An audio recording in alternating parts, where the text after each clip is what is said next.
Hi, I'm Kevin Nangaputra, and in this occasion, I would like to talk about contingencies theories of leadership. Before we start, let me outline some points that will be covered in this presentation. The first one, leader-member exchange.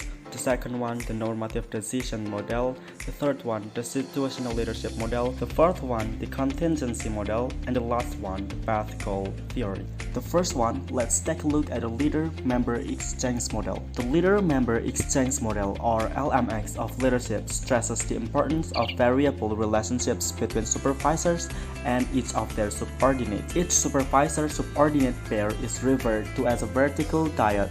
The model differs from earlier approaches in that it focuses on the different relationship leaders often establish between subordinates. This figure shows the basic concepts of the leader-member exchange theory.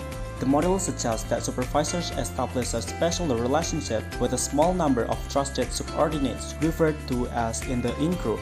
The in-group often receives special duties requiring more responsibility and autonomy. They also receive special privilege such as more discretion about work schedules. Members of the in-group are also likely to be privy to sensitive information and are likely in the known about upcoming events before others. They may also receive more rewards and generally stronger support from the leader. Subordinates who are not a part of this group are called the out-group, and they receive less than the supervisor's time and attention. Members of the out-group are likely to be assigned to be more mundane tasks of the group, and they might not in the loop insofar as information that's being shared. They may also receive fewer rewards and overall weaker support from the leader. Note that the figure of the leader has a dyadic, a one-to-one relationship with each of the 5 subordinates. Early in his or her interaction with given subordinates, the supervisor initiates either an in-group or out-of-the-group relationship. It's not clear how leader selects members of the in-group, but the decision may be based on personal compatibility and subordinates' competence. Research has confirmed the existence of in-group and out-groups. In addition, studies generally have found that in-group members tend to have a higher level of performance and satisfaction than out-group members. Many people believe that making tough decisions is at the heart of leadership. Yet, experienced leaders will tell you that deciding how to make decisions is just as important. Let's take a look at normative decision theory. The normative decision theory helps leaders decide how much employee participation should be used when making decisions. Unlike nearly all of the other leadership theories which have specified leadership styles, that is the way a leader generally behaves towards followers, the normative decision theory specifies 5 different decision styles or ways of making decisions. As shown here, those styles vary from autocratic decision on the left, in which leaders make decisions by themselves, to consultative decisions in the middle, in which leaders share problems with subordinates but still make the decision themselves, to group decisions on the right, in which leaders share the problems with the subordinates and then have the group make the decision. Leaders are responsible for improving the performance of organizations. 2 significant components of a leader's decisions are the quality of the decision and the level of buy-in associated with it. Effective leaders want them both. According to the normative decision theory, using the right degree of employee participation improves the quality of decisions, that the extent to which employees accept and committed to decisions, that is buy-in. The quality, leader information, subordinate information, goal congruence, and problem structure rules are used to increase decision quality. Hersey and Blanchard's situational leadership theory is based on the idea of follower readiness. Hersey and Blanchard argue that employees have different levels of readiness for handling different jobs, responsibilities, and work assignments. Let's take a look at the situational leadership theory. Accordingly, Hersey and Blanchard's situational theory states that leaders need to adjust their leadership styles to match followers' readiness. Performance readiness is the ability of willingness to take responsibility for directing one's behavior at work. Readiness is composed of 2 components. Job readiness consists of amount of knowledge, skill, ability, and experience people have to perform their job. As you would expect, people with greater skill, ability, and experience do a better job of supervising their own work. Psychological readiness, on the other hand, is a feeling of self-confidence or self-respect. Likewise, confident people do a better job of guiding their own work than do insecure people. Job readiness and psychological readiness are combined to produce 4 different levels of readiness in Harsley and Blanchard's situational leadership theory. Situational theory defines leadership styles in terms of task behavior that is concerned for production and relationship behavior that is concerned for people. These two behaviors can be combined to form 4 different styles of leadership: telling, selling, participating, and delegating. Leaders choose one of the specific styles depending on the readiness of a follower for a specific task. A telling leadership style, high task behavior, and low relationship behavior is based on one-way communication in which followers are told what, how, when, and where to do the particular tasks. Telling is used when people are insecure and neither willing nor able to take responsibility for carrying their own work. A selling leadership style, high task behavior, and high relationship behavior involves two-way communication and psychological support to encourage followers to own or buy into particular ways of doing things. Selling is used when confident people are willing but not able to take responsibility for guiding their own work. A participating style, low task behavior, and high relationship behavior is based on two-way communication and shared decision making. Participating is used when insecure people are able but not willing to take responsibility for guiding their own work. A delegating style, low task behavior, and low relationship behavior is used when leaders basically let workers run their own show and make their own decisions. Delegating is used when people are willing and able to take responsibility for guiding their own work. In general, as people become more ready and thus more willing and able to guide their own behavior, leaders should become less task-oriented and more relationship-oriented. Then, as people become even more ready, leaders should become both less task-oriented and less relationship-oriented, and the people eventually manage their own work with little input from their leaders. Next, let's take a look at the Fiddler's contingency theory of leadership, a situational leadership theory. Fiddler's contingency theory states that in order to maximize work group performance, leaders must be matched to the right leadership situation. More specifically, the first basic assumption of Fiddler's theory is that leaders are effective when the work groups they lead perform well.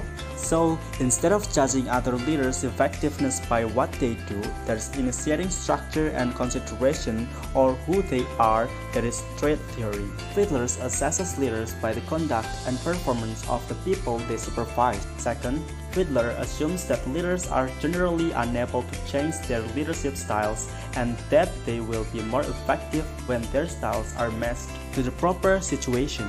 This explains why company founders are not always the best suited to lead their organization. When Fiddler refers to leadership style, he means the way that leaders generally behave toward their followers. Do the leaders yell and scream and blame others when things go wrong? Or do they correct mistakes by listening and then quietly but directly make their point? Fiddler uses a questionnaire called the Least Favorite Worker or LPC scale to measure leadership style.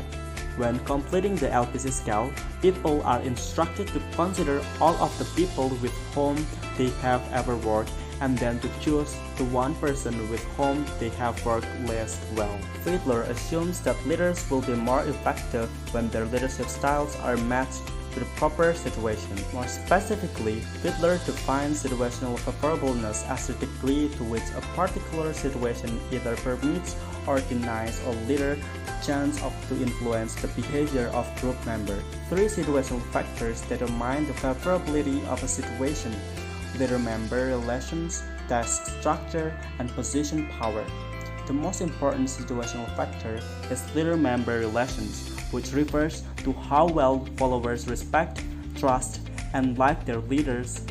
When leader-member relations are good, followers trust the leader and there's a friendly work atmosphere. Task structure is the degree to which the requirements of a subordinate's tasks are clearly specified.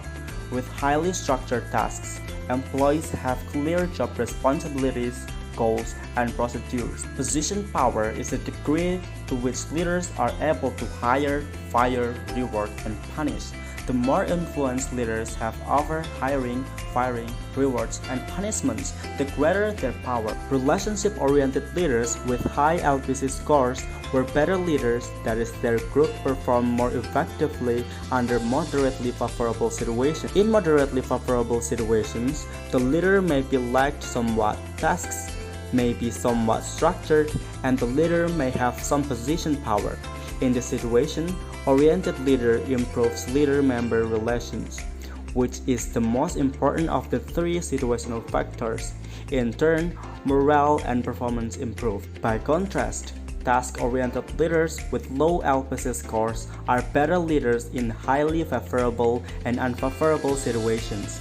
Task-oriented leaders do well in favorable situations where leaders are liked, tasks are structured, and the leader has the power to hire, fire, reward, and punish. Finally, people with moderate LPC scores who can be somewhat relationship-oriented or somewhat task-oriented tend to do fairly well in all situations because they can adapt their behavior. Typically, though, they don't perform quite as well as relationship-oriented or task-oriented leaders whose leader styles are well matched to the situation. According to the path goal theory, responsibility is to increase subordinates' motivation to obtain personal and organizational goals. The path goal model is called the contingency theory because it consists of contingencies, leadership styles, followers, and situations, and also the rewards to meet followers' needs. The leader increases follower motivation by either clarifying the follower's path to the rewards that are available or increasing the rewards that are follower values and desires. Path clarification means that the leader works with subordinates to help them identify and learn the behaviors that will lead to successful tasks, accomplishment, and organizational rewards. Increasing reward means that the leader talks with subordinates to learn which rewards are important to them, that is, whether they desire intrinsic rewards from the work itself or extrinsic rewards such as raises or promotion. Path goal theory suggests a fourfold classification of leader behaviors. These classifications are the types of behavior the leader can adopt and include a supportive, directive, achievement-oriented, and participative style. Supportive leadership shows concern for subordinates' well-being and personal needs.